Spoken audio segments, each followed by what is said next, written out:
Agrigento, nello spazio Temenos della chiesa di San Pietro, nell'ambito della rassegna di incontri e proiezioni intitolata Chuck and Law, organizzata dalla sezione di Agrigento dell'Associazione Nazionale Magistrati, presieduta da Giancarlo Caruso, oggi, mercoledì 19 aprile, dalle ore 20 in poi.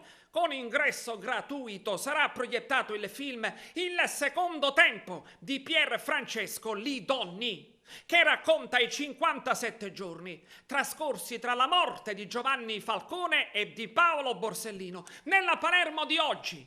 Interverranno al dibattito successivo alla proiezione lo stesso regista Pier Francesco Lidonni, lo scrittore ed editorialista del Corriere della Sera e del Messaggero Matteo Collura e Salvo Ognibene, avvocato, scrittore e giornalista. Dunque, la morte di Giovanni Falcone e Paolo Borsellino, 25 anni dopo, nella Palermo e nella Sicilia di oggi. Matteo Collura. Posso dire questo, che in quel 1992, con l'uccisione di Falcone e l'uccisione di Borsellino, ecco, la mafia raggiunse un punto diciamo di non ritorno, perché a quel punto cosa ci poteva essere dopo quelle stragi, quei delitti? La mafia avrebbe preso il potere, o altrimenti avrebbe cominciato a recedere. Ecco, un po' come successe con il terrorismo, con il rapimento Moro. Con il rapimento Moro si raggiunge un apice oltre il quale c'è o la presa del potere oppure c'è una lenta dissoluzione, in questo caso dell'apparato delle Brigate Rosse, nel caso nostro dell'organizzazione mafiosa. L'organizzazione mafiosa, quella diciamo così militare, perché probabilmente la mafia come organizzazione criminale che permea tutti gli ambienti dell'economia, insomma, della distribuzione del lavoro, eccetera, eccetera, della vita sociale, quella probabilmente non è stata neanche intaccata, perché la mafia come organizzazione criminale ha avuto dei colpi, ha ricevuto dei colpi anche significativi, insomma, è stata azzoppata e come, e però la mentalità mafiosa, ho l'impressione che dopo questi 25 anni sia rimasta lì, insomma, c'è poco da fare, permea tutto in Sicilia, insomma, non c'è un settore che è affrancato da questo problema, insomma, la mentalità mafiosa.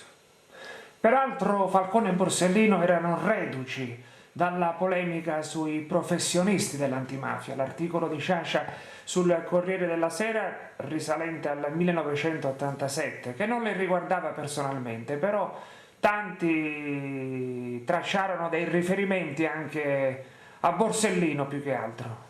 Il riferimento c'era, ovviamente Sciascia non sapeva neanche chi fosse Borsellino, allora loro si incontrarono in seguito e poi Borsellino disse a Sciascia in una conversazione amichevole fatta a tavola durante un pranzo che Sciascia aveva ragione, perché Sciascia con quell'articolo voleva affermare un principio che deve essere, come dire, considerato da noi il pane quotidiano, cioè le regole, il rispetto delle regole. Siccome fino a quel momento, cioè fino alla promozione di Borsellino alla procura di Marsala, ecco, lì si andava, la promozione avveniva per meriti, diciamo, di anzianità. Ecco, era questo, il Consiglio Supremo della Magistratura seguiva questa prassi.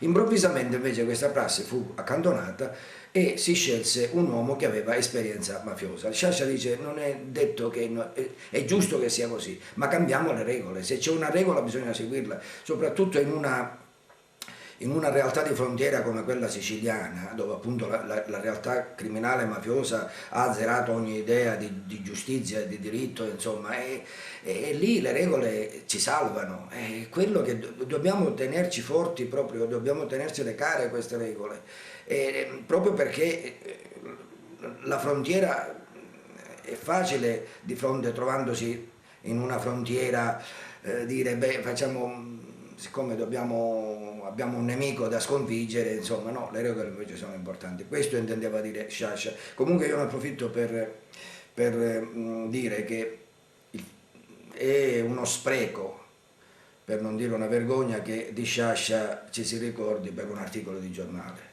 Sostanzialmente, insomma, addirittura quest'anno è stato il 30° anniversario di quell'articolo famoso o famigerato, dipende dai punti di vista. Uscì il 10 gennaio del 1987, sono passati 30 anni e Sciascia è ricordato per questo articolo, cioè un autore che ha scritto romanzi come Il Consiglio d'Egitto e saggi che resteranno nella storia della letteratura europea come l'Alfer Moro, insomma è poca cosa, ecco, non è giusto che Sciascia venga ricordato per un articolo di giornale, ripeto, è uno spreco per non dire altro.